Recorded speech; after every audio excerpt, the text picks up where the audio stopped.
कल हमारा matter supreme court में आने वाला है। हमने कमिटमेंट दिया था कि हम लोग सीए के केस से पीछे नहीं हटेंगे। I am very happy to say that आज हम लोगों का मैटर आसाम और त्रिपुरा को पूरा इंडिया से अलग करके सीए का मैटर सुनाया जाएगा। पूरे इंडिया के केसेस को सीए में अलग रखा जाएगा और त्रिपुरा का मैटर को अलग रख के हमारा मैटर सुनाया जाएगा कल सुप्रीम कोर्ट में। हमारा कमिटमेंट जो पहले से था वो रहेगा। ये त्रिपुरा मोथा एक पार्टी नहीं है, एक मूवमेंट है। इसमें जिसको भी शामिल होना है मोस्ट वेलकम लामसोगो फाई कहाम।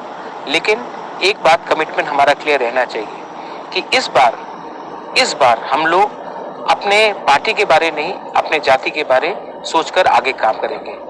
मुझे ऐसा लीडर नहीं चाहिए जो अपना फायदा देखता है।